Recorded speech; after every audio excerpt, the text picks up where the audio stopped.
All right, I'm here with Regeanie Corona, the founder of Advancing the Seed. Welcome to the show, Regeanie. Thank you, Jenny. I'm glad to be here with you today. I'm very glad to have you. I'm so excited for you to explain to my listeners what Advancing the Seed's mission is. Can you just briefly explain what is your organization's mission? Sure, we are focused on bridging the wealth gap and addressing economic equity. So, our mission is to provide resources and programs to help people that are low to moderate income reach financial stability. Yeah, and when you talk about economic equity, can you explain what that means real quickly? Yeah, there's still quite a few people in the United States that are living in poverty. And if they're not living in poverty, they are just above the poverty line, or they are struggling to make ends meet month after month. And we are looking at how to provide resources and programs to help in that. So, bridging the wealth gap means that we want to see people have equitable living wages. We want them to be able to have incomes that they can live off of for themselves and their families and actually do well, not just barely survive. Absolutely. Right. And I know that Advancing the Seed, you founded Advancing the Seed in 2015. Is that correct? Correct. Right. And now we're in 2022. How has your program evolved from when you started in 2015 to now? Oh boy. So when we started the organization in 2015, but we didn't start delivering programming until 2016, maybe January, February timeframe. And that was because I've come from an entrepreneurial background and a business background, and I really wanted to spend the time building the foundation of the organization first. So when we started, we really looked at where could we best serve and move the needle for those individuals that we wanted to help, and not be one more organization out there doing the same type of work. So we started out working with youth that were in school as well as young adults.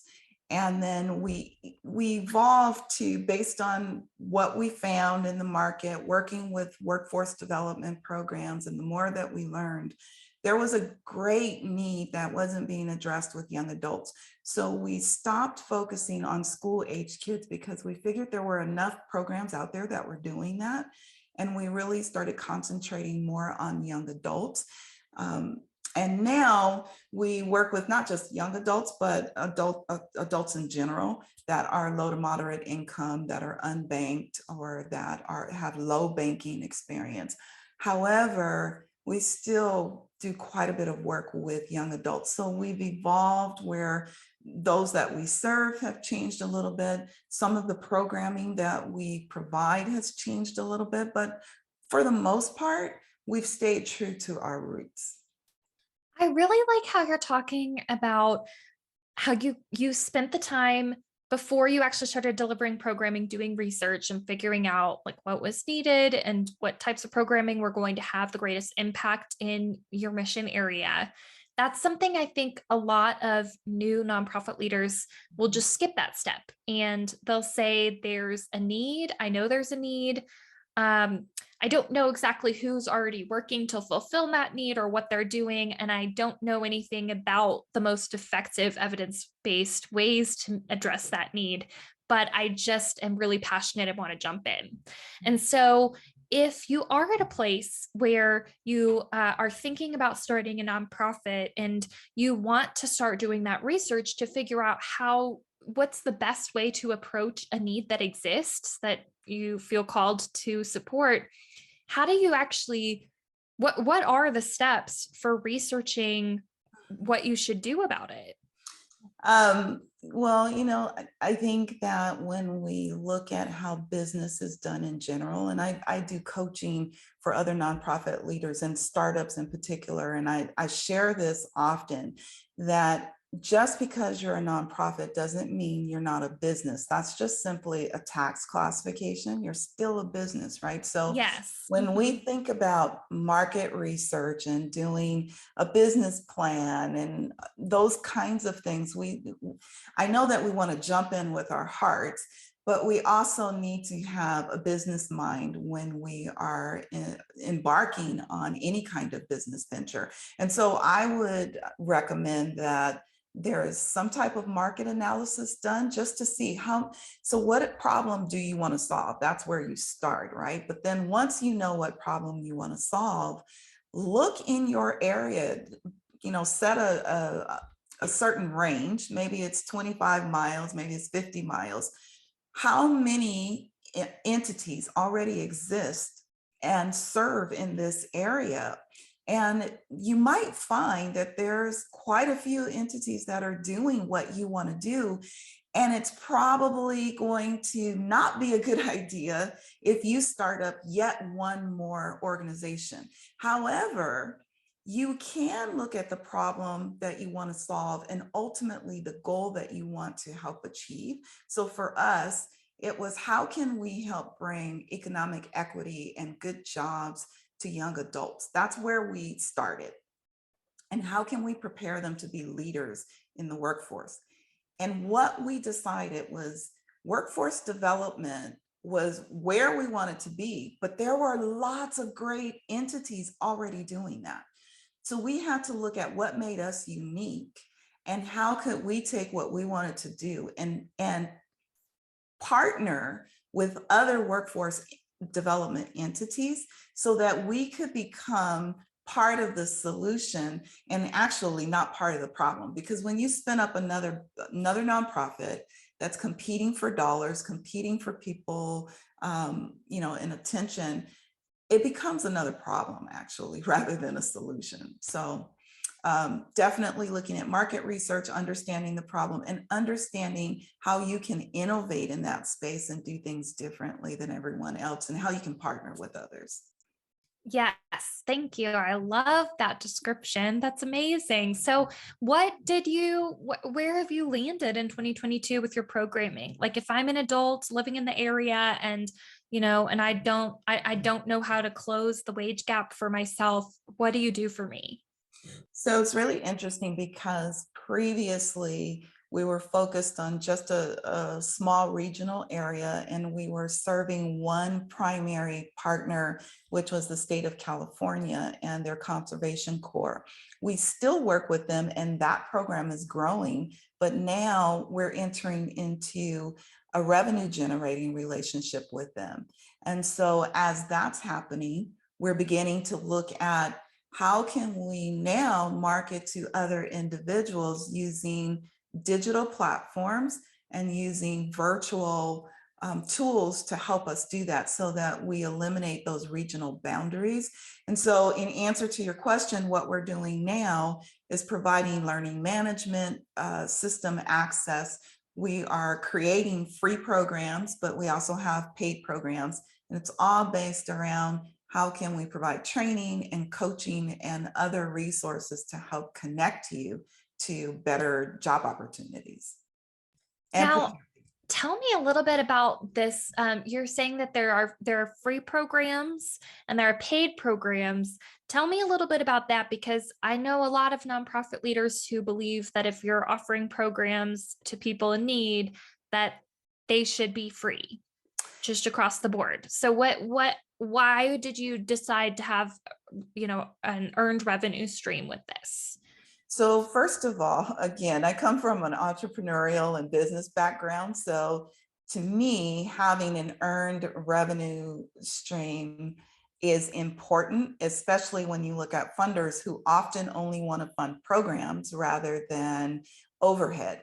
And a great way to help pay for your overhead is to have earned income streams. So we provide training resources, and there are individuals who like what we provide and they are in a position where they have disposable income, even if it's a small amount, and they're willing to pay for that training. So it's really actually another market of people that we're marketing our earned income services to, versus those that we serve that are really in the most desperate need of our services, and they aren't in a position to pay for it. So we're now operating as a social enterprise nonprofit, and we market it in a way that much like Tom's shoes or Warby Parker glasses. So when someone shops with us or buys with us, they're helping to pay for similar resources for someone who can't afford it. Yes. We talk about social enterprises a lot on this podcast. So that's very exciting for me to hear. And I love how you're talking about how, whether it's paid or unpaid, it's equitable. Mhm. So that's very important. Now, tell me, let's back up a little bit. Tell me a little bit about how you created a revenue generating program in partnership with the state of California and the Conservation Corps. Yes. So we started working with the Conservation Corps in a pilot program in 2017. And they have multiple locations throughout California. We worked with one location, and it was really to demonstrate the value of our program and what we felt we could do as a partner in their program. And we had huge success with that. And really, word started getting around to other locations about what we were doing. And so we had other locations ask for our services, and we started working with other locations. And all the while, it was free. And I was hoping that it was going to be a paid for contract, but we wanted to keep delivering value. And if you think about digital marketing and that concept of deliver value, and then ultimately you'll have a loyal customer, that's sort of what happened to us. We continued to deliver free services, and those services were paid for through grants and donations. But when the pandemic hit, we were already experimenting with virtual delivery of our programming, and we had started to bring forth a learning management system. And there were lots of things that were beneficial about that, especially around KPIs and being able to measure success with students. And as soon as things shut down, the state of California said, we really need your program now more than ever before, and you give us access to tools that we don't have, and it would take too much to spin up for us internally right now. So we're willing to pay you. And so it turned into a paid relationship at that point, and it's continuing to grow. And now they're interested in expanding to all of their locations in a phased approach starting this year. And when you were able to get kind of your foot in the door with that first location, how did you do that? How? So the how was really, we pitched. I mean, again, going back to traditional business models. So we knew the audience of people that we could serve, and we understood workforce development programs. So we got very clear on that language before we went out to try and partner with anyone. So by the time we went out and started talking to entities like the Conservation Corps, we really had a good pitch, and we understood what their needs were. And so we spoke to their needs and our ability to fulfill their needs. And we really spoke to partnership and collaboration and the value on both sides. And I learned that through business many years ago, that it's always important to not just show the value that you can bring to a company, but also the value that the relationship brings to you. Because when you can demonstrate that bidirectional value, then there's an understanding that everyone's in it usually for the long term, because everyone's benefiting from it. Right. It shows your buy-in, because Yes, it shows your motivation, your buy-in. yes. Yeah. Yeah. Well, Regianie, I would like to shift gears a little bit because I also know that you're a writer, and you were one of the authors of this great book called Blacks in Nonprofits, Grant Writers Edition. And you talk about your experiences as a grant writer, a Black grant writer. And sorry, my dog is whining. Oh. Listeners know that I have 6 dogs. It's very hard to keep them all quiet at the same time. um, so this book is just sharing experiences from Black grant writers about, what it's like to be a grant writer. And you're also giving advice for nonprofits that have grant writers working with them. And one piece of advice that you gave in the book is you talk about how you're a firm believer that organizations should never desperately chase money. Can you explain what you mean by that? Yes. So oftentimes we're in need, especially if you're a startup or a small nonprofit. So you tend to look for financial opportunities, obviously. And a lot of times the grant opportunities come up and you'll look at it and you won't really even evaluate it. You'll just say, that looks close to what I do currently, or I think we can do that so that we can go after that grant. So all of a sudden, you're creating the need to restructure what you do, possibly because you're chasing the funds. And the thing that I share with everyone, and this is why I'm so passionate about this, that's not a sustainable model. There's so many things involved with grants, and it's relationship building. You want it to be longer term if possible. You don't want it to be one and done. But if you are chasing the money, then you are doing things in the spur of the moment to try to make your programming fit what the priorities are for that grant. And it's really not a good idea. It's not sustainable. And oftentimes you end up more frustrated trying to make that work than actually enjoying or reaping the benefits of the grant money. Right, because then let's say you do start a new program in order to get that grant money, then it's not just about starting the program, you also have to show proof that you've delivered on what you said you would do with that grant money. So it's just you've got like all of the normal administrative tasks of the grant on top of just doing something that you